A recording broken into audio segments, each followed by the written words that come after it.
right like 10 foot in front of him, between me and him. You see him? We're going to shoot him.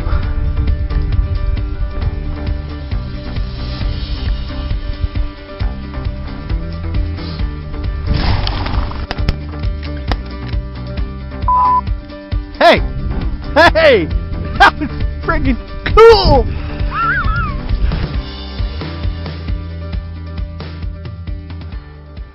Welcome to the Wandering Wingshooter podcast. My name is Ryan Reddick, and I'll be hosting the podcast. I've hunted upland birds in my home state of Oklahoma all my adult life, and over the last 15 years have wandered in pursuit of game birds to Arizona, Colorado, Texas, Kansas, Wyoming, and Michigan.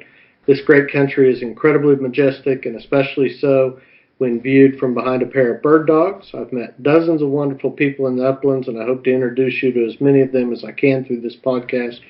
Join me as I wander the uplands learning about birds, dogs, and guns. Today I'm talking with Dowd of Flint, Michigan, an upland artist and author, about his work and grouse hunting in Michigan. We also will discuss his efforts with and for the Rough Grouse Society and other conservation organizations. As always, the podcast is sponsored by Pipe Gear. An upland hunter who hunts hard needs clothing that is light, makes hunting easier, not harder. An upland hunter is always on the move and always thinking about his next move. He needs clothing that can move with him, clothing that doesn't hold him back or weigh him down. Pipe Gear is designed for upland hunters who are always on the go and always dreaming about their next hunting trip. Visit pipegear.com to find the best upland hunting clothing you will ever wear. Follow Pipe Gear on Facebook and Instagram. And Jay, I know that you're familiar with Brent. Is that correct? That's correct. And I can tell you, and I told you earlier, I was just on Pipe Gear's website, pipegear.com, looking at the products, and under the T-shirt label, there are 2 T-shirts that you designed. Is that correct? Yep. Which is your favorite? That's a tough one. He wanted me to do something different, and that's kind of what I was reaching for when I did the brick trout grouse piece. If you follow my work, I normally don't usually work with a lot of color. I like to keep things simple, black ink pretty much. But I had a lot of fun doing that piece, and I think it's different. That being said, the pheasant piece was kind of really my forte. I really enjoy just the simplicity of the pen and ink drawings, and I think that kind of captures more of who I am as an artist. But I'm also I'm pretty happy to see that the brick trout grouse hybrid on the shirt as well. I love the pheasant. I mean, and I've shot a lot of pheasant, and I don't hunt them like I used to, but I still go a couple of times a year. And the thing I love about that drawing of that pheasant is he looks all cocky and king of his environment. And those tricky birds they're fun to shoot exactly because of that attitude.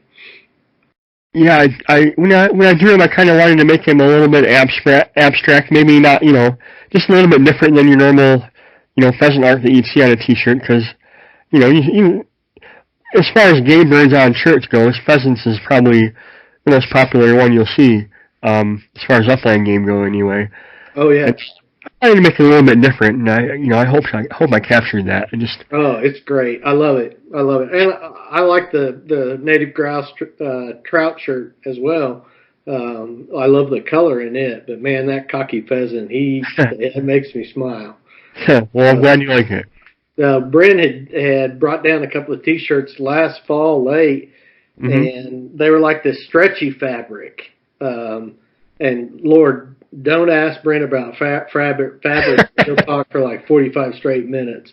But I really love that T-shirt that he brought me. Are these on that same type of material? I'm not really sure. I haven't had one in my hands yet. But I'd imagine they probably are. All the stuff these come out with is really cutting edge as far as, comfort and durability goes. Well, and I am not Brent. I'm not going to talk about fabric forever and ever. Whatever they made that T-shirt he brought me is great stuff, and I hope that's what he's doing with these. I have no doubt they'll be extremely high quality. Yeah, absolutely. So, with all that being said, why don't you tell folks a little bit about yourself?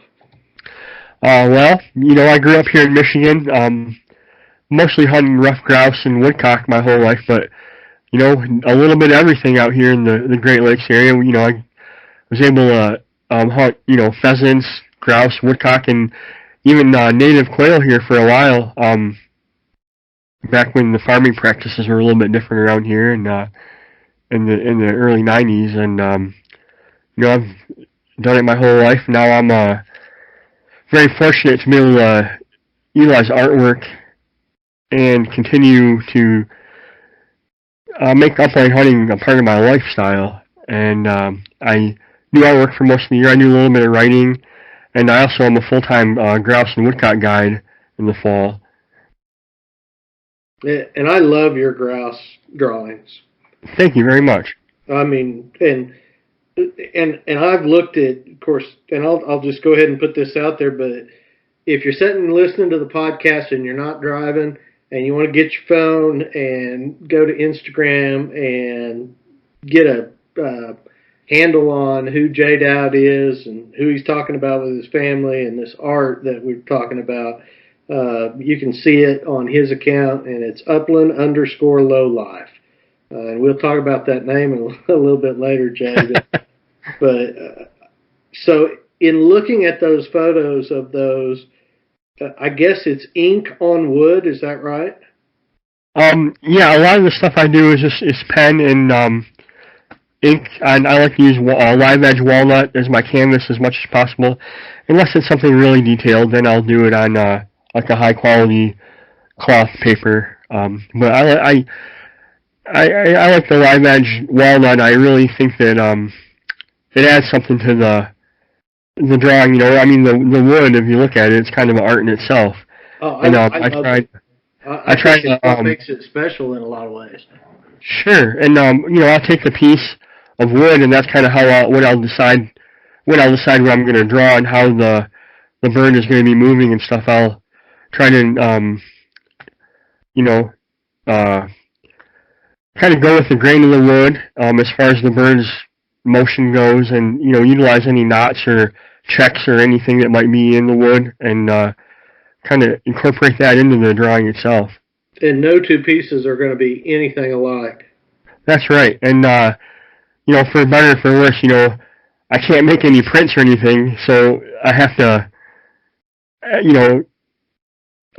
lot of artwork, you can do one thing and they make prints of it and sell all those, and it's, easier to make money that way. And this way I can't really do that with the wood, but I think it is unique, and I think it adds a little bit of something, I kind of feel like it adds maybe a touch of Americana or folk art to the piece. It's something that can be passed down from generation to generation, and I don't know. That's kind of what I'm going for, Well, it works, and I know that Brent commissioned a piece. You've done at least one for him, haven't you?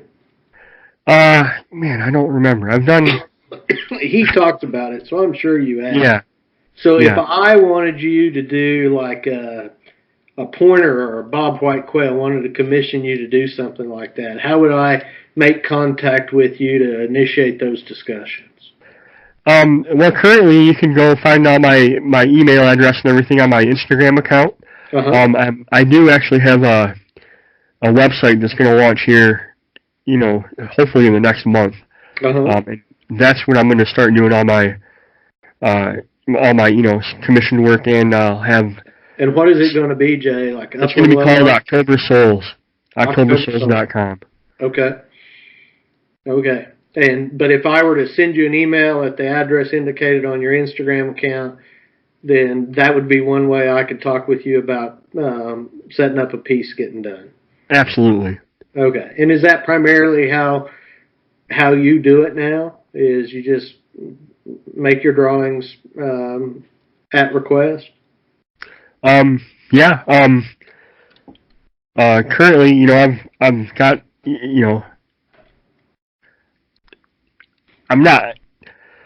I'm backed up quite a bit right now, and I'm getting ready to head into the hunting season where I'll be guiding, so I'm probably going to... That's good that you're backed up, isn't it? It is, yeah. I really appreciate it, the response I've gotten from everybody. It's really... The online bird hunting community has really come together, and when I was young, everybody was bow hunting and stuff when I was, growing up in the 80s and 90s, and nobody talked about grouse or woodcock hunting or anything like that when I was in school. And nowadays, it's like, man, it's like the cool thing to do. So, did you read the magazine Bow Hunter? I did, actually, yeah. Oh, yeah. Chuck Adams and all those guys. I lived for Chuck Adams' next adventure. Now he was. I really like the way he did it. He never hunted from a tree stand, and he's a cool guy. I've never met him. I would love to, because there were two kinds of fantasies that I had when I was 16, and we won't talk about the first. But the other thing I fantasized about was hanging out in a tree stand all day, chasing monster Colorado elk with my bow. Yeah. Hunting mule deer, spot and stock mule deer hunting in some exotic western state that I'd read about Chuck Adams doing. Yeah. And I would be like completely dumbfounded and speechless. I'd be like, "Would you sign my arrow?" kind of hero worship, because he truly was one of those guys that every month that bow hunter would come in, and I would hit those Chuck Adams articles like they were a drug, man. Yeah, he's really, the way he did it, I think, was really, really cool. He really, I don't know. The thing about bow hunting that I found was, not to change the subject from the Upland bird hunting podcast, but we'll get back to it. My God, we can talk about our bow hunting dreams when we were boys if we want to. Sure. I mean, I think as far as bow hunting goes, I mean, it really kind of puts you at one with the nature in a way that you really can't connect with other forms of hunting, I don't think. But, just the solitude and the quiet. And you see a lot of things up in a tree stand or in a ground blind during bow season that you're not going to see doing something else. Yeah. That being said, I gave up a life of bow hunting to pursue upland hunting. And when did that happen? Well, to be honest with you, it was probably around the age of 15 or 16 when I realized I wasn't a good bow hunter. I wasn't a good shot with a bow. I just wasn't patient enough, I don't think. And, I grew up with my grandpa, and he was, from the get-go, he was always a bird hunter. And but my uncle, on the other hand, was also a big influence on my life. And he came out grouse hunting with us once in a while, but he was a really good bow hunter. He got a lot of nice bucks here in Michigan, and he was also kind of an idol of mine. So he was who kind of led me to start, thinking about bow hunting a little bit. But then I realized that I might as well give it up, and bow hunt. The best time to bow hunt is also the best time to grouse hunt here in Michigan. So had to pick one or the other, and grouse hunting won. And you've posted some pictures of you and your grandfather when you were a child, right? He's a huge influence on me, and he's getting up there now, but he still gets up there with me once or twice a year. And I'm fortunate to have a grandma that took a lot of pictures when I was younger. So I have a lot of those memories, and I can look back on, in a photo album, and a lot of them were captured. And I think that's kind of why I like to take a lot of pictures of what I do now. And this is kind of me going out there a little bit, Jay. But I look at those pictures and I think about your upland style, for lack of a better way of saying it. Mm-hmm. That sounds way too New York metro to me, but really, I mean, you understand what I'm talking Absolutely. about.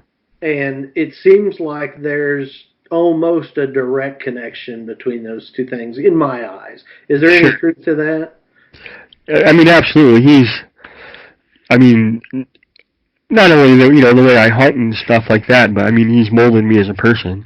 I never met my real dad, and my grandpa retired shortly after I was born, and hoping that he would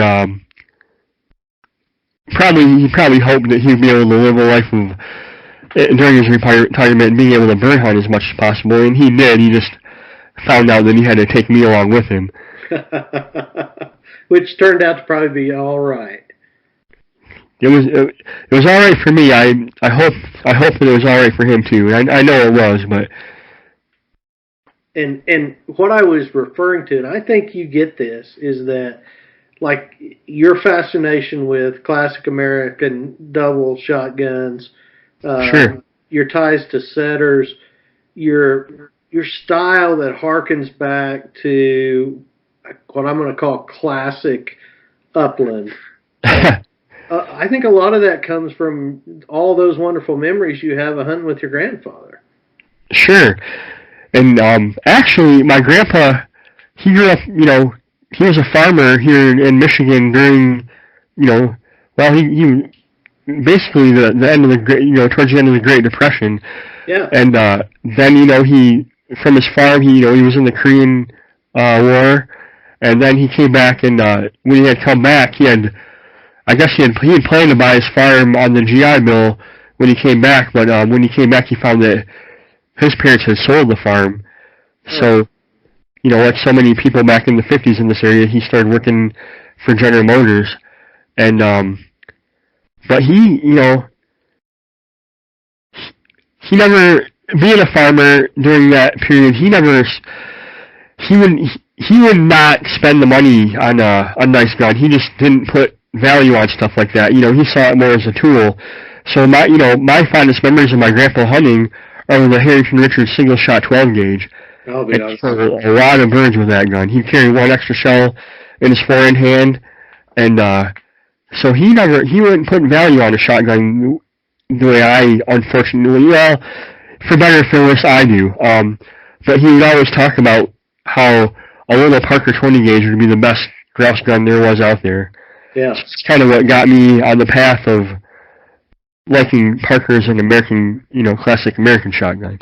Well, my grandparents, came of age in the 30s in the Dust Bowl out here in Oklahoma. And, I mean, my grandmother used to tell me stories about she kept every last little bit of food in the refrigerator. And I'd be like, Grandma, you got to get rid of that jelly jar. There's hardly enough to color the bottom of it. And she'd make little comments like, Ryan, you're going to leave that jelly jar there because one of these days that may be all I have to eat. Yeah. And that was her reality when she was 14, 15 years old. Yeah. And that followed and shaped how she looked at the world the rest of her life. But my grandfather, just an old poor dirt farmer here in Oklahoma, would have a stroke if he knew what kind of money I got tied up in shotguns. Yeah, same thing. It's like, back then, they had to put a real value on that kind of stuff. And, they just weren't, I mean, I don't feel like I'm a materialistic person, but I mean, compared to what they had back then, I am, My grandpa told me stories about, how he watched, what was it, when, Theodore Roosevelt came out with, what was that, they come and they'd hire my great-grandpa to go and dig ditches for, the government, and, he'd make, like, $1 a day or whatever, and then they'd give him food rations. Yeah. And, just people today don't, realize what they went through back then, I don't think. Yeah.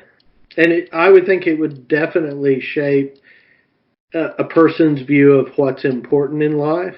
Mm-hmm. And maybe the fact that a nice shotgun is important to you and I is a reflection that, in part, of the fact that we've never had to worry about whether there's going to be some jelly in the jelly jar. Sure. It makes sense to me. Absolutely. I interrupted you. You were talking about your wonderful family and where you live, and you can go back and fill in those blanks. I'm sorry about the interruption. Oh, no worries. Yeah, well, I live in Flint, Michigan, which, if you're not familiar with Michigan, it's not exactly the heart of grouse country, but it's not too far away from it either. And I have a, wonderful wife, Megan, and a 4-year-old daughter who really have embraced my the lifestyle I've chosen here, and I couldn't have done it without either of them. And I try to, even though we live in the city, I try to get my daughter out into the woods as much as possible. I'm trying, I'm letting her make her own choices, but I'm hoping that she follows along my footsteps and my grandpa's footsteps and enjoys the love of the outdoors, whether it's through hunting or fishing or kayaking or whatever. I just hope that she grows up to appreciate the outdoors. Well, and when you and I talked about this last week, I think it was, I mean, there was just a strong dedication and desire and affection in your voice when you talked about the steps you were taking to try to introduce her to the outdoor lifestyle in a way that will encourage her to participate as she gets older. It's it's funny. I never really pictured myself as a father, but now that I am, there's a certain pride I have in being a father that I can't put into words right now. But last year I took her out, and my wife, who is a vegetarian by the way, but she's a very good sport, and she follows me into the grouse woods, and she cooks my birds. We went on a grouse hunt, and they were walking the trail with me, and the dogs went on point, and I walked in and I shot a grouse, and man, I showed it to my daughter, and she was just tickled to death about that bird, and it really took me back to when I was with my grandpa. And I was the same age as my daughter then, and I remember when he shot a grouse one time, and man, it was just the coolest thing in the world to me. And that's kind of what hooked me into grouse hunting. I hope it does the same for her. If it doesn't, she's allowed to make her own choices, but I'm going to do my darndest to keep her involved in the Upland. Well, and at the very least, maybe she learns to enjoy being outdoors, enjoys being with dogs, and sees that as a healthy family activity that she'll continue as an adult. Absolutely. She's already got her own dog whistle, and she walks around the house blowing it at the dogs. We got have an 11-week-old pup in the house with us right now, and her and my daughter are pretty much inseparable at this point. Yeah. Well, and you know this about me, but I don't really talk about it much on the podcast, but a big part of my job is presiding in criminal cases where children 18 years and below have been charged with crimes, some of which are serious crimes, most of which are not terribly serious, but important when you're talking about a 14, 15-year-old kid. Mm-hmm. And I can tell you that as a absolute majority rule, and we live in a very rural part of the world, I live in a very rural part of the world, almost every single one of the children that are in my courtroom by virtue of their poor decisions have not had the opportunity to be outdoors with people that care about them. Absolutely. I think maybe one in the last 3 years. One young man, his dad was a hunter, and he got in a little trouble. But as a general rule, those kids that are spending time outdoors with their dad or their granddad or their uncle, they're not showing up at the courthouse to stand in front of a grumpy old guy like me. Sure. Well, I've never seen you be grumpy, but... Well, maybe I know you mean in the right context. And growing up without, never met my real father, I exactly can relate to what what you're saying there. If I didn't have my grandpa to, introduce me to upland hunting, and there's a lot of lessons in life you can learn through just following a bird dog through the woods, as far as I'm concerned. And who knows how I might have turned out. Who knows? Well, I can tell you that my opinion is that your behavior relative to your daughter is the exact opposite of what I would expect from an upland lowlife.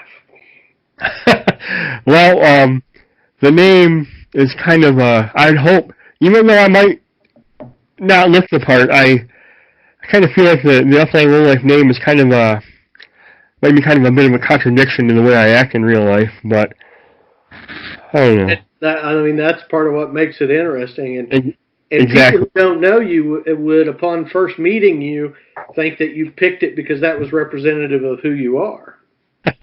Yeah. You know,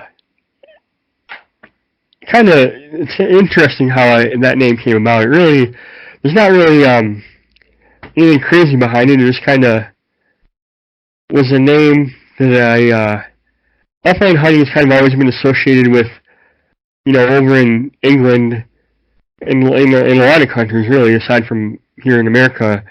You know, the people that got to hunt were always like, you know, your lords and your the upper echelon of society. People like me, you know, if I grew up, you know, around the turn of the century in England, I'd be the one out there flushing birds for the guys with the money to shoot at. But you know, that being said, I think that I don't know. It just kind of it's just meant to be a funny, tongue-in-cheek take on upland hunting, and just mainly, really, just kind of reminds me not to take myself too seriously.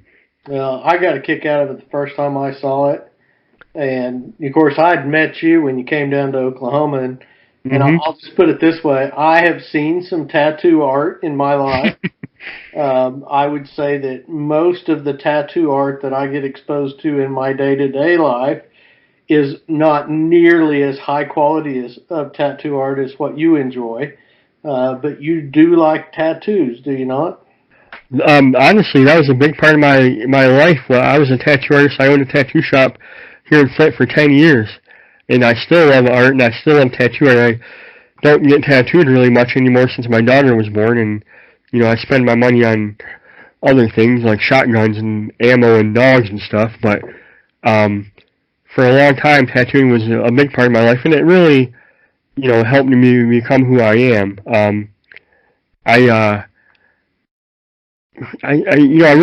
quit tattooing just because when my daughter was born, my wife and I, she works full time and I worked full time at the tattoo shop, and I had this notion that, you know, since I kind of owned my own business, I would go in, I'd have appointments, I'd be able to watch my daughter all day, and when my wife got home from work, I'd go in and draw up the tattoos, and, you know, everything would be, you know, peachy keen, but just didn't quite work out that way. I ended up, you know, having to, and it just ended up being a lot of anxiety. So I decided that, about this time is when my artwork and stuff was starting to take off as far as upland stuff goes online, and I decided to, you know, take a chance and see if I could make enough money to give up tattooing and just focus more on, you know, my upland art and stuff, and so far it's panned out for me.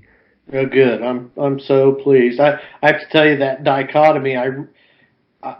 In my experience, I really like people that are original and not just like a cookie cutter expectation type person. And there's a place in the world for those people that do exactly what they're supposed to do when they're supposed to do it in the way that society expects them to do it.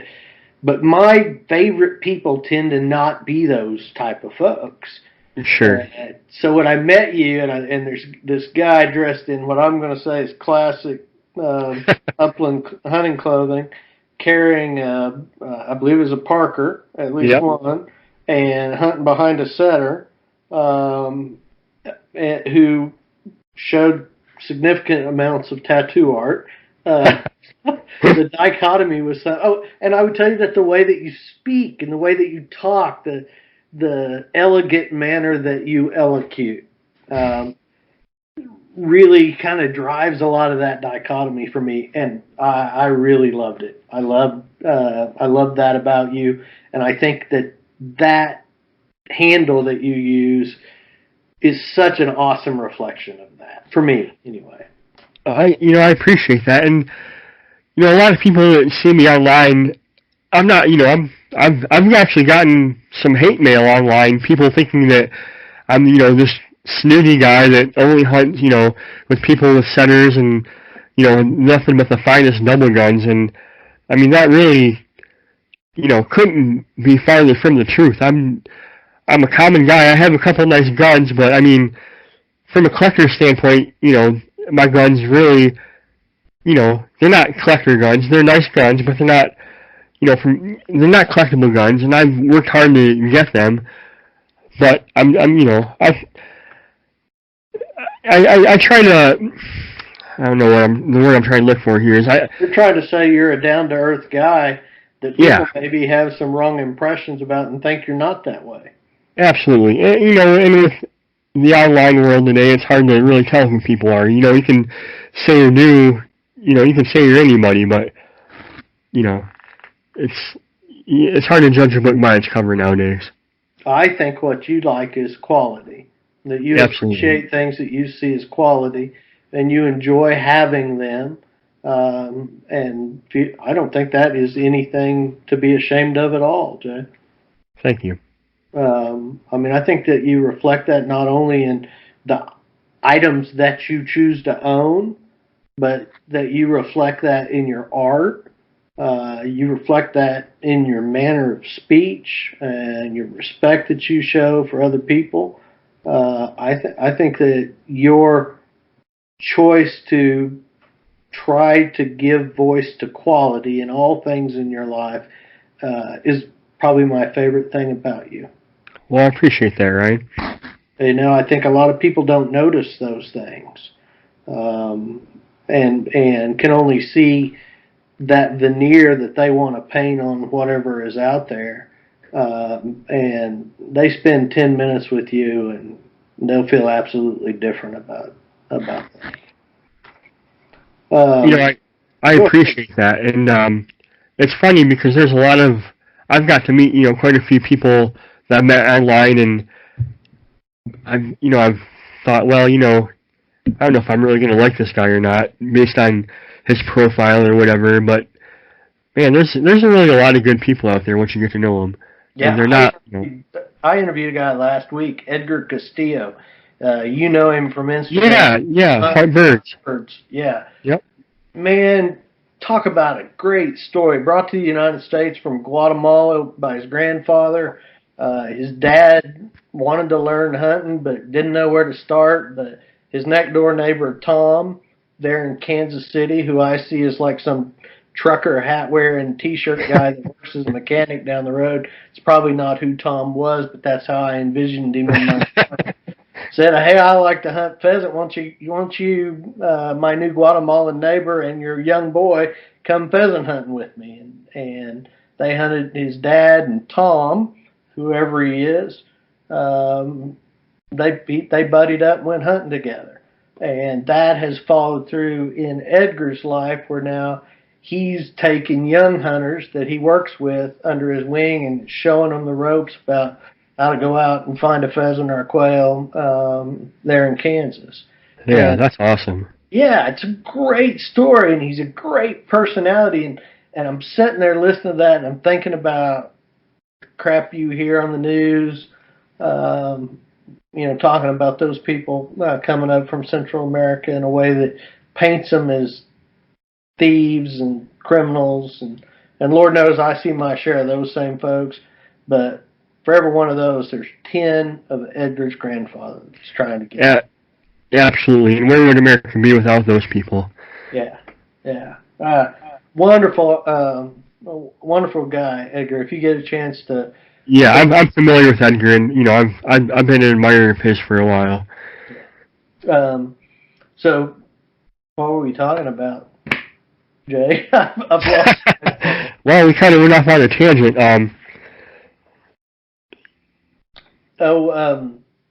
Talk to me. You talked to me about your grandfather. Talk to me about, what he would take you to hunt, how that looked, and how that kind of morphed into what you do today. Well, the first bird dog my grandpa owned was a Brittany, and I remember him training it when I was young. And that was also the first time I ever heard the F word used. When that dog ran off one time. But actually, I hunt a lot of the same stuff my grandpa took me to when I was young. A lot of it, I've watched it mature and have been cut down and then regrow, and it's a lot of it's ready to hunt again right now. There's one spot where I shot my first grouse, that has been cut down recently, and it looks like it's going to be in good shape when my daughter's about old enough to hunt. But I just my fondest memories of my grandpa were watching him train his Brittany Luke in the backyard, of their house, and I lived with my mom and my stepdad growing up, so I was over there every weekend, and I remember crying sometimes when I had to go home on Sunday nights to go back to school, and go back with my mom and my stepdad. Not to say that they were bad people, I just really connected with my grandpa, and and after school. There weren't any bird dogs at school, right? What's that? There weren't any bird dogs at school, and you wanted to be where bird dogs were at. That's right. And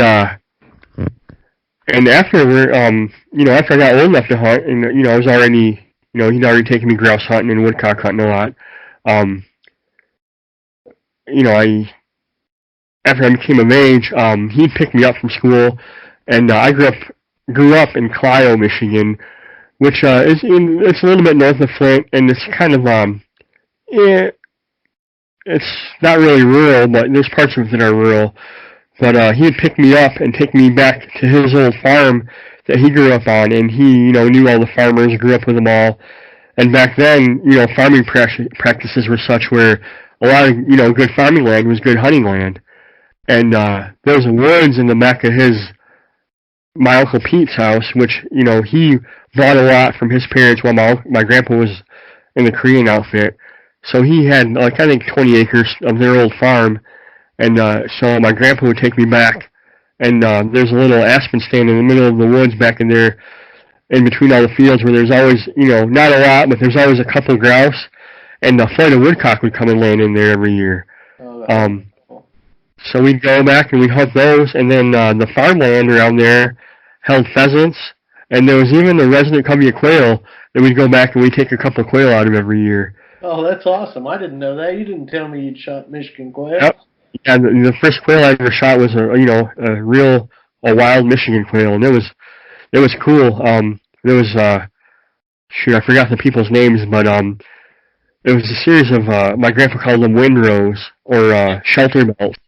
In the middle of this big, yeah, and you never know they were there, but my grandpa knew they were there from I was a kid, and we walked back there, and man, it was really cool back there, but about, not too long after I was old enough to get back there, and we'd hunt them, and, we'd only take a couple birds out of there a year. Mostly used that covey for training young dogs. But man, it was sure sad when, the neighboring farmer bought it out and plowed it all under and turned it into one big endless cornfield. Yeah. But, I did that, and then on the weekends, he'd take me up to the, about an hour north, to the grouse and woodcock woods, and I've really never stopped doing that kind of stuff. And that continues to this day. That's your primary hunting, isn't it? Yeah. I do a little bit, but that's what I love. Do you travel to hunt grouse and woodcock anywhere else? Yeah. I every year I go up through Wisconsin and Minnesota to a grouse camp that I actually started back. Well, I guess this is going to be our 5th year, with some of the other guys I met from the internet through social media, and we have kind of a traveling grouse camp. Sometimes it's in Minnesota, sometimes it's in Michigan, sometimes it's in Wisconsin, and it's really cool. Even though the terrain isn't that different from here to Minnesota, but it's just cool being able to go around and do things with different people and see a little bit of different country. Yeah, I love seeing new country. That's probably why I like to do what I do. Yeah, at this point, when I've been, grouse hunting my whole life, that's kind of the next step I've taken is, being able to travel a little bit more. And, there's just something about, the sense of adventure you get when you go and do something else for the first time, And at my age, I'm 40 now, and I know that's relatively young compared to a lot of bird hunters, but I'm at a point in my life where a sense of adventure is kind of needed, and it kind of really fuels the fire, to keep me going in the uplands, and I'm just looking forward to all the different types of birds I can hunt, and more more importantly, all the different land I get to see. Yeah. And you came quail hunting in Oklahoma. Was that in 16 or 17? It was in 17, wasn't it? It was a few years ago now. I don't quite remember. And I sure enjoyed having you and Matt. You were with Matt Mates when you came out.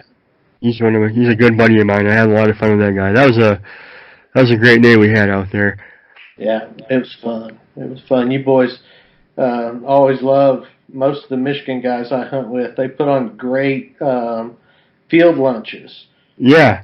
And you guys have brought a bunch of different kind of specialty foods down from up north, and oh man, talk about a great field lunch. A bunch of specialty beers too, if I can remember right.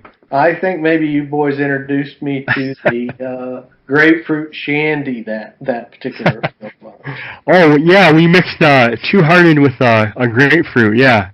Yeah, and this fat Oklahoma judge really likes that. Still one of my favorites in the summertime when it's hot. It's nice. It's a refreshing drink. Oh, it was so good. Yeah, and you and I talked about this last week also, and it's so funny. That video I got of Matt, that was a very animated character. I think that was a different trip, but yeah, I sent you that raw, unedited video of Matt on that covey rise, and I have to tell you, man, it's great video. First off, but second off, his reaction just makes it priceless. In Matt's defense, that's one of the only times I've ever seen him miss a bird, but he definitely missed that one. Oh, and it made him so mad. I'll never forget that. I send him that video every year about this time. I think I sent it to him in late August this year. It seems like it gets earlier every year. But yeah, I sent it to him right after you sent it to me, too. So he's seen his fair share of it, I'm sure. You want to come out to Oklahoma and miss some quail this year? Oh, it's so funny. Oh, that's great. I need to get it up on my YouTube page so people can see it, because it is priceless, and I'll beep out some of the more profane moments, but it is really great stuff. Lord knows I've cussed when I miss a bird or two every now and then. So I can understand, but I maybe perhaps not as eloquently and noticeably as Matt chose to do. So he's, as far as cussing goes, I will say about Matt, he's really good at whatever he does. Yeah, he's eloquent, is he not? God, that's so funny. So, what other species have you hunted, and where? Well, here in Michigan, I've hunted bobwhite, woodcock, pheasant, rough grouse, of course. I've made a couple attempts at our native sharptail population. Those efforts have been in vain. Then I came out and hunted bobwhites with you guys. Actually, I've been out to Montana, hunted sharptails and hogs. I'm actually getting ready to leave here. The day after. I'm leaving Saturday for Montana. Go back out and hunt sharptails and hogs again. I'm going to North Dakota next Thursday. Oh yeah, are you going out with Brett? Yes. Okay. I tell you, I can't go anywhere without Brent showing up. Well, me and you are going to be in very close proximity at the end of next week. Well, come by and have a shandy with me, buddy. That might not be out of the question. Well, I'd love to see you. Absolutely love to see you. You have to come through there on the way back. Yeah, stop if you can and say hello. I'd enjoy seeing you. Yeah, that'd be great. We gotta make our paths cross here sooner or later. You come to Michigan too and hunt with Brent, right? Up in the UP. Yeah, I'm gonna come out in October, the last week of October, first week in November. So, but we'll be up in the UP. But I think I'm safe extending to you some invitation. Talk to Pike to get the details of where we're going to be. I'm not going to invite myself, but I will say that I'm going to be at least passing through the UP in the first week of November, and if I could at least stop and meet with you and conversation and a beer or two. That'd be fantastic. Oh, absolutely, and I can tell you, Jay, that you will absolutely bring the level of class with the people that choose to hang out with me 3 notches. I mean, it'll be a good improvement in the level of class. I guess that's all who you talk to, but I appreciate the gesture anyway, Ryan. Well, if it weren't for you and Bob Zinn, there wouldn't be any class at all with the group of guys I hang out with. So you and Bob are carrying the load. Yep. Oh my goodness! So where else have you gone? No, that's it so far. I've been. I got to tell you missed one, right? While you were here, we shot scaled quail, or at least I did, I think. Yeah, I believe so. We did. Yeah. You boys shot any of them, but I shot one. Yeah, I forgot about that. That was a long day and a long night. We went back to your house and I had the luxury of sampling some of your own homemade beer that night. And I remember it was late morning the next day when we got up and went hunting again. You boys you got to learn to be a little tougher than that. I think I probably got up and went to work. That's what I think I did. Well, what you missed was Matt trying to walk through the wrong side of a door at 7-Eleven after we left your place. That boy, he had a rough go down here in Oklahoma. He's probably been avoiding Oklahoma recently. Actually, he's coming down to hunt with me again this year for the first time in a couple of years. So I'm looking forward to seeing him. He's a great guy. Oh, I haven't mentioned with him. The last time we hunted together was we went grouse hunting late season in the winter, maybe 2 years ago, and he's been really busy with his. And say if that black tip pointer of his goes missing, that it was not me. So you don't even need to bother coming to my kennel. Yeah, I shot. We shot his first quail over him that trip, if I remember correctly. He was young. He was a first-year dog, I think. Yeah, God, gorgeous pointer. Just a gorgeous black pointer. I fell in love with him. And that would be the pointer, not Matt. So I like Matt, but well, they're both good-looking guys. The pointer a little bit more so. So, and I have in my outline that maybe you're doing some guiding. Are you doing some bird guiding? Yeah, I've been a full-time grouse guide for I guess this will be my fifth year here in Michigan, and it's kind of really taking on a lot more of a life of its own than I expected. It really keeps me busy. How awesome is that? It's good. It's good and it's bad. I mean, I get to spend all fall basically without having my wife complain too much about it. As long as I bring home enough money in the grouse woods. I don't normally get to carry a gun, other than a few certain trips with a few people I guide for. But it's really a rewarding experience. Yeah, I think that would be wonderful, and particularly with grouse hunting. Do you let people shoot woodcock when your dogs find them? Yeah, a lot of people really, especially a lot of people that are older, really enjoy the woodcock. So they'll ask me, to take them where they'll find more woodcock, and it's really rewarding taking younger and older hunters, and that's kind of who I cater to. I'm not an idiot. I know that if a middle-aged guy that has his own bird dogs that lives here in Michigan hires me for the day, he's paying me for my spots. So I'm probably not going to take him. Hopefully, I'm going to have something else going on with somebody else that day, but I'm not going to take him to my best spots. Sure. But mostly who I guide for younger people just getting into the sport. And I have a lot of, most of my repeat clients are older people from out of state. Used to come up here and do it when they were younger. I've got a couple clients that are just the greatest guys in the world, but their wives just don't want them to come up here and hunt on their own anymore. And I really, really enjoy spending time in the woods with those guys.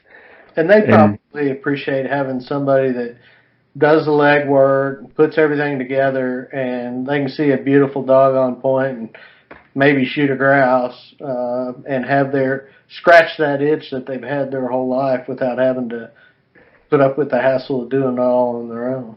Sure, and I've really developed some great relationships with some of my clients over the last 4 years, and it's very rewarding.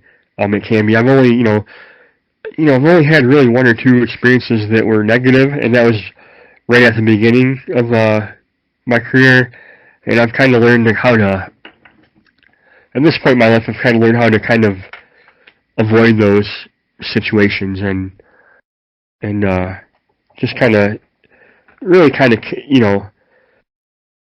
I kind of pick and choose who I get to guide at this point, and it's a very rewarding experience. Oh, it sounds like it. And as speaking from experience, of course, I'm used to shooting quail where the horizon is in view 20 miles away. But sure, but it strikes me that you can take those beautiful setters that you run and turn them loose in a cover, knowing that there's a good chance they're going to find that grouse that they found there last week and the week before. Yeah, and send that sport in to shoot that bird. And the odds are high that bird's going to be able to keep flying and be back there again in 2 weeks. I'm not gonna lie. Most of the time, I'm rooting for the bird. Yeah. But it does have. That being said, I do have to find a lot of covers. I'm really one of my pet peeves is a lot of, and not I don't like to talk negatively. That's not one of the things I like to do. But I don't like people that really hunt in the same areas over and over again. And with certain species of bird, that's kind of what you do. But with grouse hunting, I think that's kind of detrimental to the sport. So I really think it's as far as the way I hunt, it's imperative that I find a lot of different spots to hunt, and that's kind of how I that's how I make my way. It's a great way to grow your love, if that makes any sense, because you're out there looking at new covers all the time, and it gives you an excuse to go do what a lot of us talk about doing, but we never really had the motivation to get out and do it. Absolutely, and I'm very fortunate to be able to live this lifestyle, and it might not be able to last forever, but right now I'm going to take it as far as I can. So if I wanted to go on a guided grouse hunt with you, how would I get a hold of you? Same way as far as my artwork goes. Just send me an email, get on my Instagram account. Or the website when it goes up. Or the website when it comes up, yeah. Okay. The website's going to be more geared towards artwork than my guiding stuff, but all the contact information will be there. Okay. Do you advertise, or is it just word of mouth? I do not advertise. I've been fortunate, not to make it sound like I'm too great, because grouse hunting season is very short. So it doesn't take a whole lot to get booked up, but for the last few years, I've mostly been through repeat clients. I generally get booked up for the season, as far out as July, or at least by August usually. And I'll put your Instagram handle, and if you send me your podcast information, I'll put it up. I mean, not your podcast, your website information. I'll put it up so that folks in my show notes, so that folks can get a hold of you to talk with you either about guiding or getting one of those wonderful commissioned drawings that you do. Absolutely, I appreciate that, Ryan. Yeah, I think what you're doing is awesome. Talk to people about your shotguns, man. Well, shotguns. Talking about shotguns for me is a slippery slope. I've always really liked Parkers. I like classic American shotgun, because my grandpa always said that a 20 gauge Parker would be the ideal grouse gun, and he never, he could have afforded one if he wanted to. He just,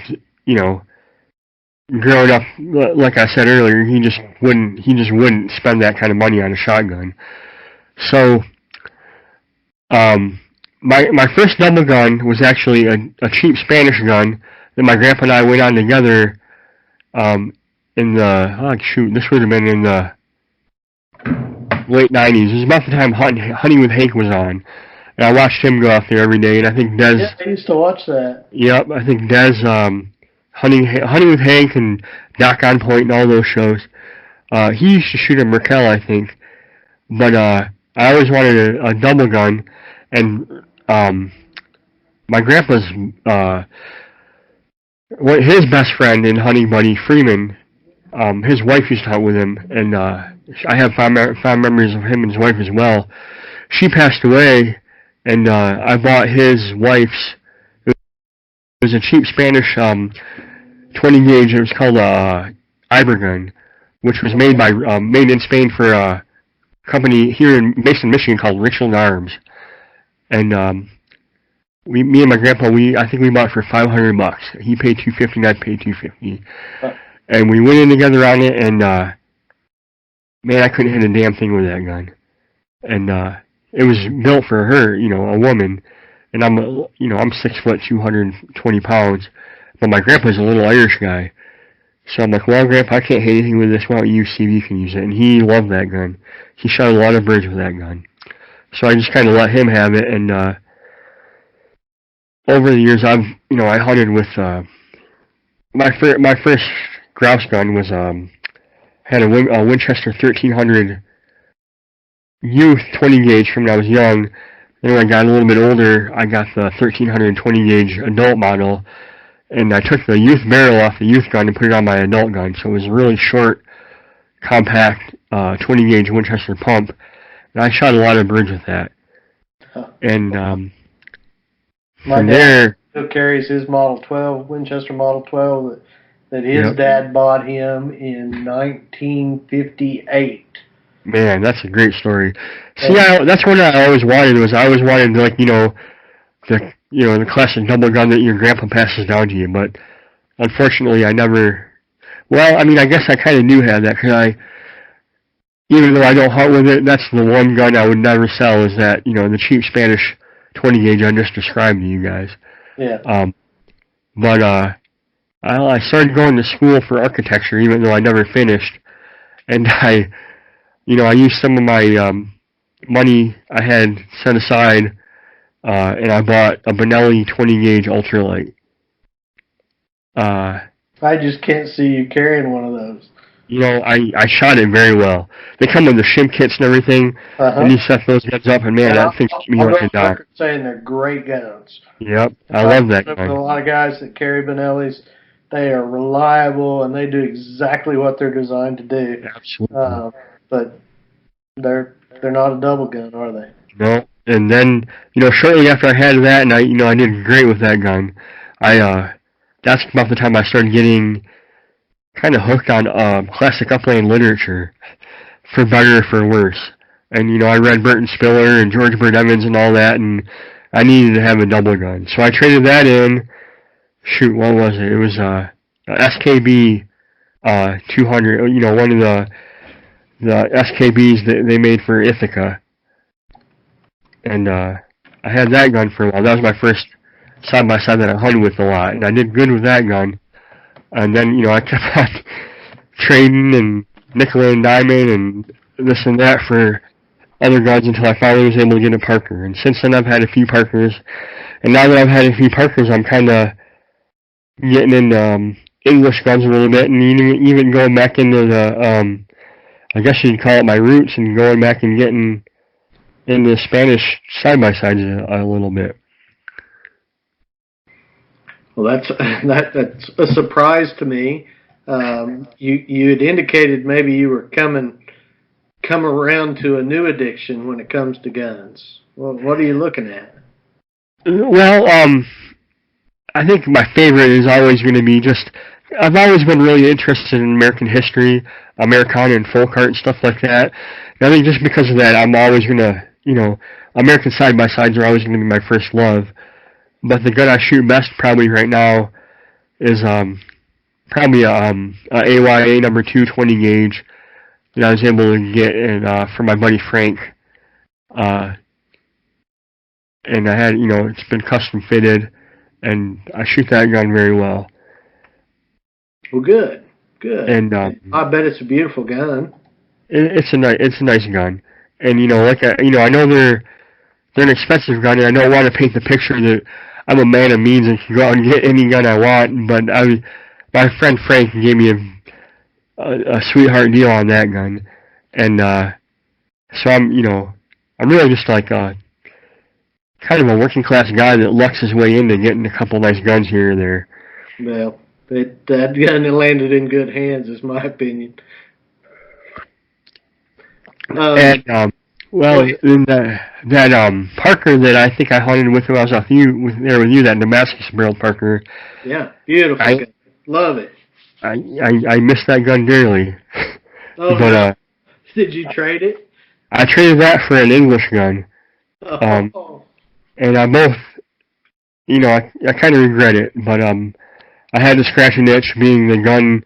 You read about Tom Hugler wrote about it quite a bit, that his dad was kind of a gun trader, and unfortunately that's kind of became my path. I like I don't know what it is, but I like trading guns and buying new guns and selling guns, and it's kind of become a sick addiction for me. Yeah, and every gun guy I've ever met, they'll never voluntarily at least tell you about the best gun trade they ever did. But they all, without even asking, they can tell you the worst gun trade decision they ever made. Yep. Yeah, so it's almost like the gun traders take pride in getting beaten bloody at least once in their life. Well, it's nothing I take pride in. It's more, I need to go to an AA meeting about it. But I think hopefully I'm trying to curb my enthusiasm about that kind of stuff and really try to be happy with what I have at this point in my life. I find that the older I get, the more that's how I end up looking at the world. Yeah. Now, the last time I talked to you, you were talking about getting an English gun. Yeah, and I have one.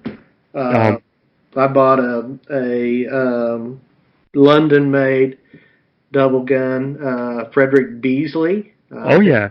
Numbers like 2435. It was made in Beasley's shop. Beasley, of course, designed guns for Purdy. Their original patent was a design created by Mr. Beasley, and then he went late in life out on his own. And mine was one of the last guns that he built, I believe. It's a 1920s gun, so it's a little bit younger than some of the examples. It has those wonderful fern-looking fences, if that makes sense to you. Absolutely. And it's just a precious piece of art that I go shoot quail with every year. So. Man, I love to see it. There's something about those English guns that they really took it to another level there, with, it's a piece of artwork, really, what they've come up with. Yeah. It's refined at every aspect of a shotgun in a way that is, A, effective. It will do exactly what it's designed to do, and B, elegant and pleasing to the senses in a way that you just couldn't imagine there's an improvement that can be made. I think it's like any other piece of art or wonderful piece of engineering. If you have enough people that love the item, that are gifted enough and talented enough and willing to dedicate the resources to making it the best that it could ever possibly be, they end up with something that's comparable to a London-made best gun. Yeah, I'd have to agree with you on that. And there's lots of good guns out there. I've never met a gun I don't like. I like I say, talking to guys about shooting hand-me-down pump guns. There's a real beauty in a Model 12 or an Ithaca. I can't remember the model number. They're ubiquitous pump gun that they made for years, and the 37, 16 gauge, I believe. Yeah, and the 16 gauge guys just, man, they hunt them things down like a pig finds a mushroom. But there's just something about those doubles that were the epitome of how it could be done and how it ever will be done, to me. And I have a lot of people send me questions, and they ask me what I think was the best one. Obviously I like Parker's, but it's not because I think they were better than any of the other guns. It's just because they were I mean, you have to admit that they're the most historic grouse gun Sure. as far as being, written about. But I mean, man, you look at all these guns, and you can go to these gun shops, and all these old guns are still working great. Yeah. I mean, you can't say the same about the new ones. But man, even the lower end models of any of these old classic Absolutely. American, they're good. They're well made guns, and they're still doing their job generations later. Yeah. So I'm not a gun snob, that likes this, that, or another thing. I just appreciate the history that goes into all these guns, and I like reading about them, and I like you're walking in through a slow day, maybe not putting up many birds. You get to heft away to your gun and look down at it and think about what it did for its previous owners back in their heyday. Yeah, I've got the leather case, the original leather case that came with my shotgun, Oh, and that's it's got great. the man's initials stamped into it. So before they made the case, they laid the leather cover and used like a hydraulic stamp to stamp his initials in it. That's so cool. And I'm ashamed I can't tell you the man's initials now, but it was important to somebody at some time enough to go in and pay Mr. Beasley the money that it cost for him to create that specifically for that man, and he undoubtedly used it and enjoyed it, and somehow ended it up in a gun safe in the Panhandle of Oklahoma. Yeah, that's a great story. And 100 years later, it's doing what it was made to do. Now, it's not shooting incoming grouse. It's shooting outgoing bobwhite quails. Yeah. So, it's a neat old gun. I will not, by God, trade that gun. Yeah, and hopefully I can take heed of that, and I'm trying not to do that anymore. I'm really happy with what I have now. But it's not out of the question. If you're one of my friends listening to this, you probably know that I've got other guns in the back of my mind. I'm thinking about how I can get rid of something else to get, but I'm doing my best to keep what I have and be happy with it. Yeah. Oh, one more old gun story to tell you because it just so epitomizes my family and my dad. Dad's got that old Model 12 that his father gave him in '58 or '59. It was new in the box that year, and Dad has shot, oh God, tens of thousands of shells through that thing. Who knows how many? So, it's been 5-6 years ago. He goes out quail hunting with me, and we're walking back to the truck, and I look over at his barrel, and there was a chip about the size of the chip that you see on credit cards these days, that had come off the top of his barrel. I mean, it just broke and flaked right off. And I noticed that, and I said, Dad, what's going on with your barrel? Oh, I don't know. I said, let me see that. And so I stick my finger in the barrel of that old shotgun and kind of wiggle it around, and another 2 or 3 chips fall off. Oh, boy. So he had been shooting, and this would have been in 2010 or 12 maybe, Dad had been shooting that Model 12 consistently, fall in and fall out. Not a lot for a lot of years, but off and on quite a bit. From 1958, let's say, to 2012. And he had worn that barrel so paper thin that it was starting to chip off. That's awesome. And I went back to the house and got online and ordered him a replacement barrel. And I had to almost force him to let me put that replacement barrel on that gun. He was just bound and determined that I was going to somehow screw up that shotgun, swapping those barrels. Man, see, now when you talk about like family heirloom shotguns that were handed down, that's the story that comes to my mind. Something like that. That's really great. No, that old shotgun isn't going anywhere. It's nothing to look at. I don't. Yeah, it's got my dad just imprinted on it in so many ways. Absolutely, that's awesome. Yeah. Well, we've talked about your art. We've talked about your wonderful family. We've talked about your guiding. We've talked about your T-shirts over there at Pike Gear. We've talked about your shotguns. The only thing we haven't talked about is your bird dogs. Tell me about your dogs. Well, don't hold it against me, but I do consider myself to be a setter man. I have two. Well, in Michigan, if you're familiar with the breeding, they're considered Michigan DNR dogs. And then I have two. What does that mean? I'm not familiar with that term. Well, that's really kind of a they don't really. They're kind of hard to come by nowadays, but it's man.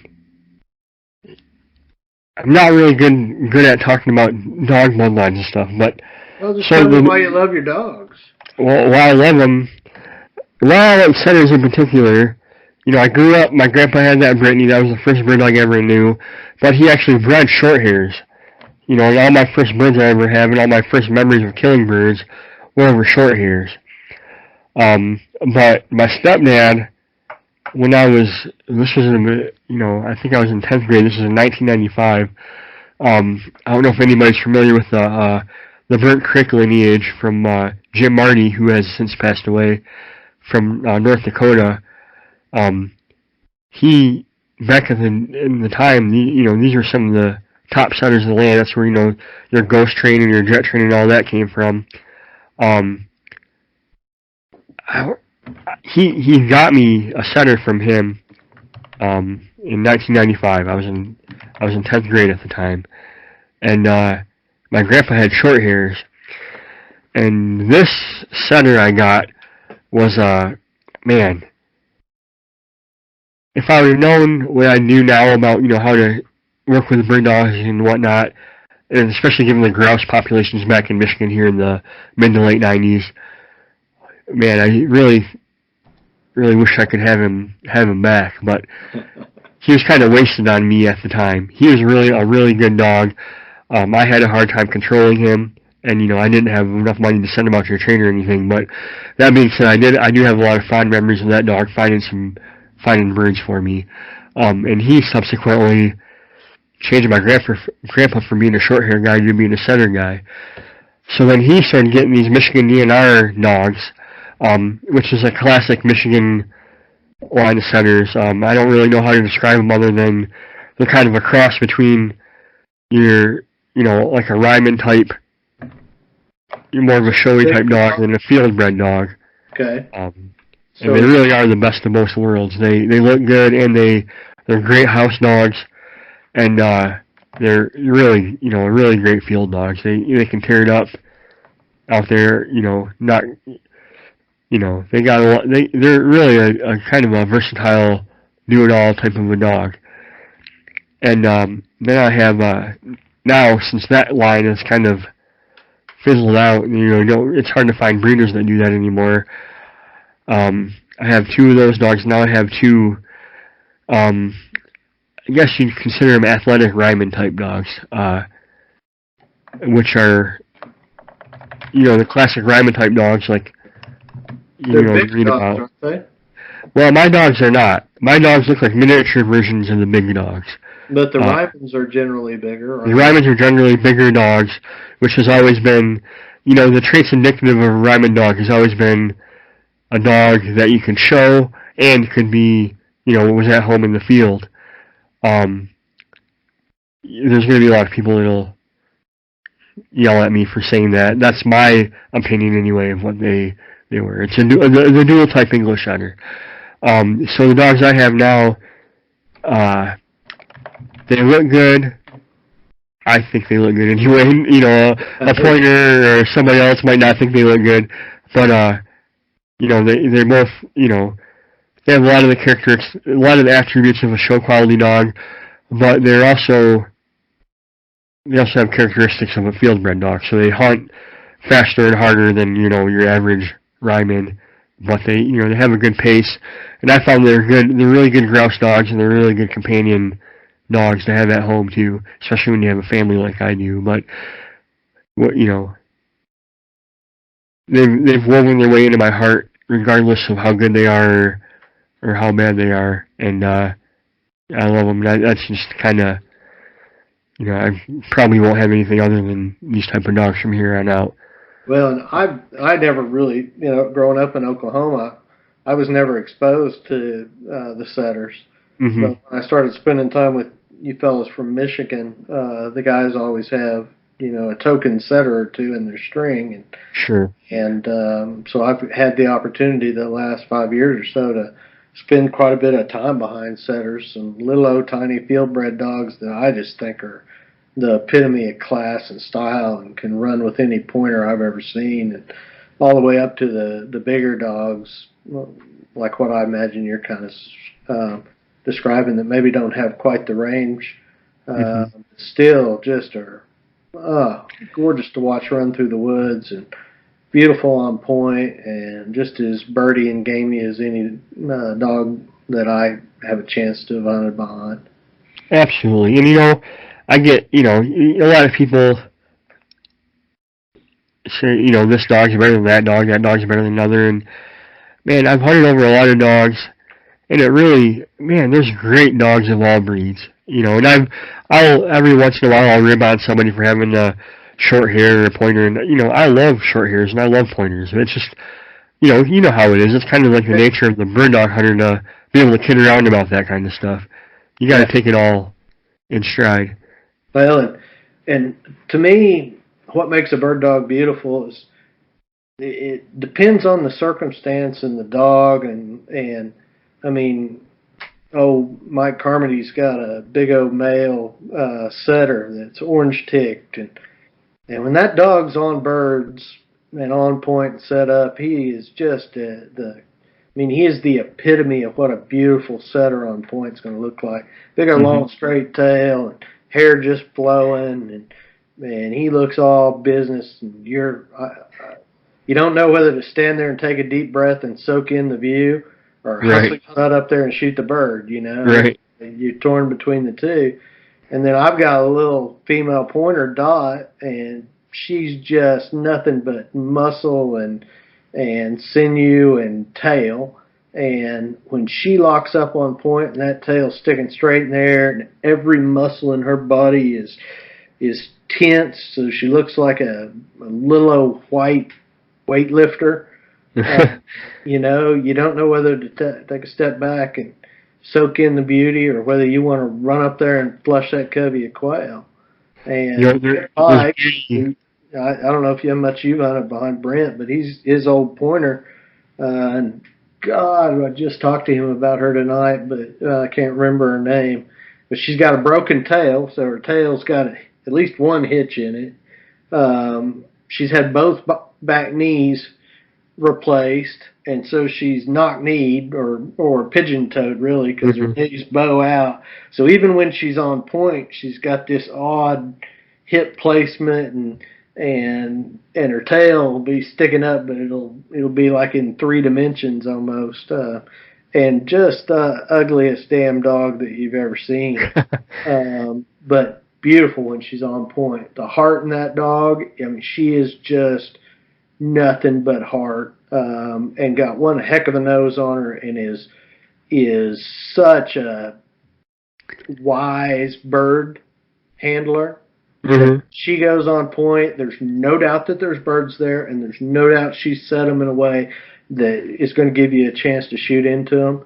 And I don't know whether to step back and appreciate all that mess that's going on over there, or run up there and shoot into them birds. Yeah.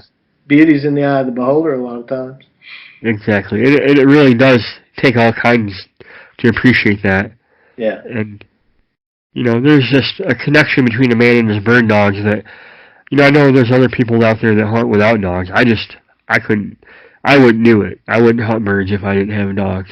It would sure hold way less fascination for me. I don't know that I wouldn't do it, but I wouldn't do it with the urgency and addicted kind of nature that I've been doing it.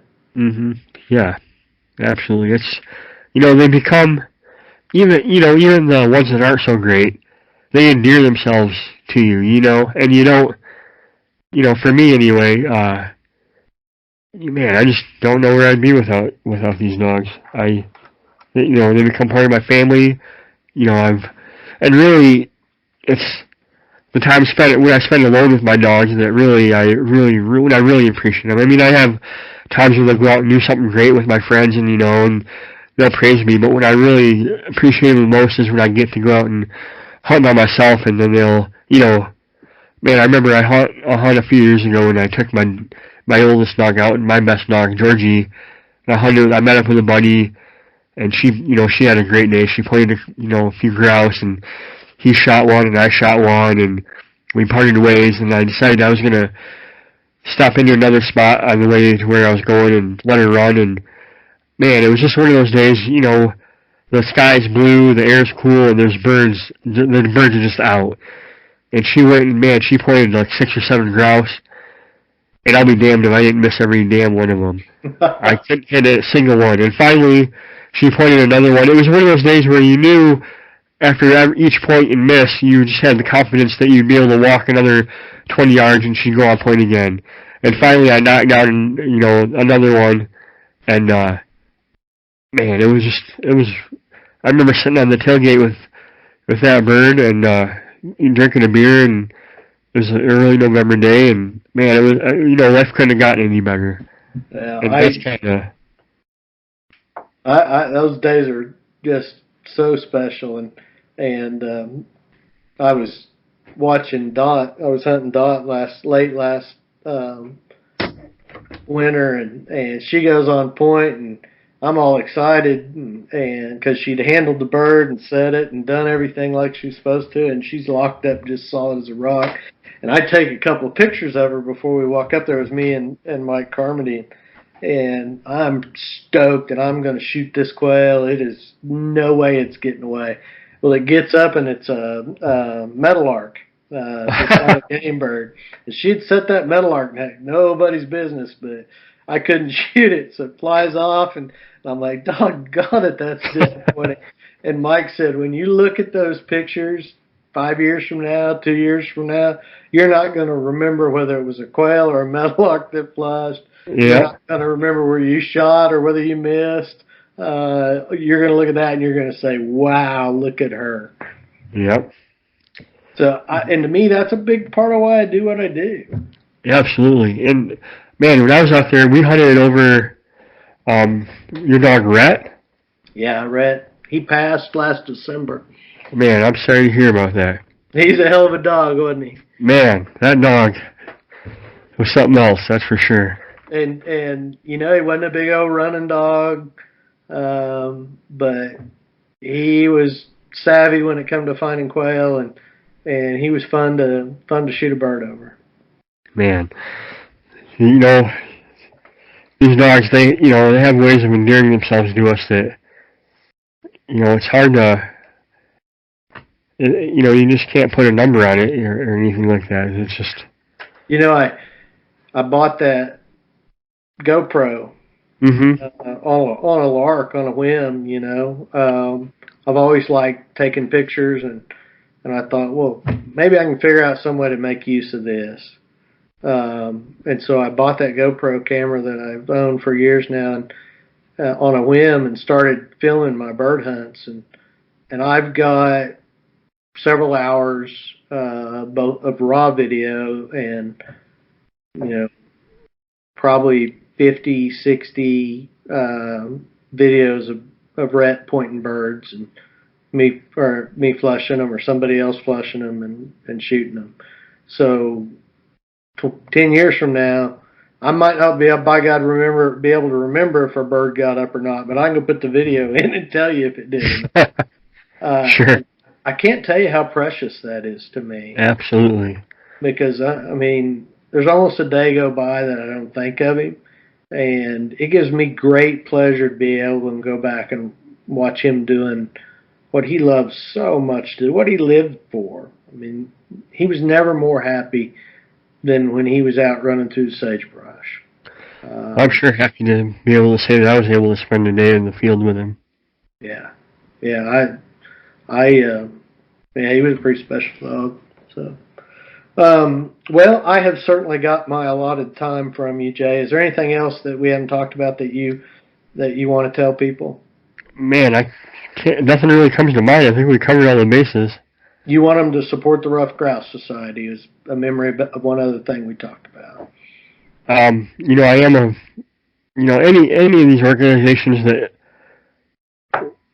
fight for the birds and fight to keep, public land, not only keep land public for people to hunt on, but to make it a viable resource for the birds that we like to hunt to live in, I think are worth supporting.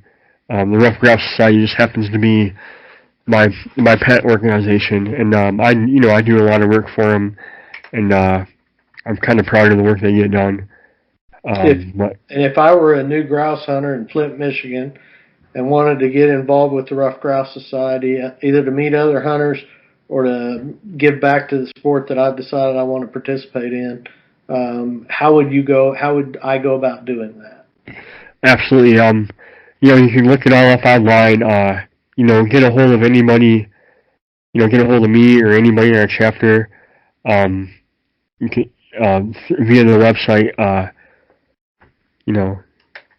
Any of the guys would be happy to show you around and get young people introduced to the sport.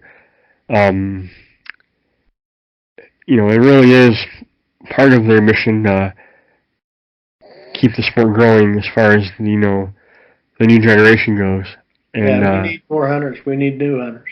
Absolutely, and there's enough out there for all of us. We need to be trying to recruit people. Absolutely, I think that's very important at this day and age. Yeah, there's enough quail out there. There's enough pheasant out there. There's enough grouse out there. There's enough woodcock out there that a lot more hunters can enjoy chasing them without taking away from what you and I love to do. And you hate to, you go into one of your favorite spots and you see other hunters there, and you feel bad about it. But without other hunters, you wouldn't be able to hunt, basically. Yeah. And Go ahead. There's plenty of opportunities for everybody. Absolutely. That's one of the things I love about bird hunting, is there's more opportunities to do that, in my opinion, and to do it in a way that's going to give you positive feedback and pleasure than there is other types of hunting. And even those, there's plenty of access, but there's really good opportunity to find excellent bird hunt in this country for just about everybody. Absolutely. It's not one of those things where, there's a learning curve when it comes to bird hunting. You're not just going to walk out, and just start blazing away and killing all the birds. You have to really, I don't want to use the word get good at it, but you kind of have to know what you're doing out there at the very least. And, you have to, there's a lot that goes into it. And, the more you do it, the more you appreciate it. And bird hunting is one of those things where, the more people you have involved in the sport, the better the sport is. Yeah. And the Rough Grouse Society is somewhere that a guy can meet other people that are doing it and can learn from them and can improve just by association. Absolutely. A lot of people would be very happy to take you out and show you the ropes. Yeah. Well, Jay, it is always a pleasure to talk to you. It's been a particular pleasure this evening. It's been so awesome talking to you about your art, about your guns, about your dogs, about your grandfather. I encourage people to go and give your work a look. And if you love it like I love it, get with Jay and commission a piece. I know he'll appreciate it, and you'll get a lifetime of enjoyment out of it. Well, Jay, thank you for your time this evening. Thank you so much, Ryan. Hopefully our paths cross this fall at some point. I'll be looking forward to it. I'll absolutely be looking forward to it. Have a nice evening. You too.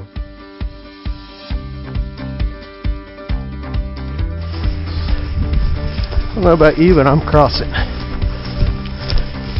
She's going to be in this thicket right here. You got her? Yeah.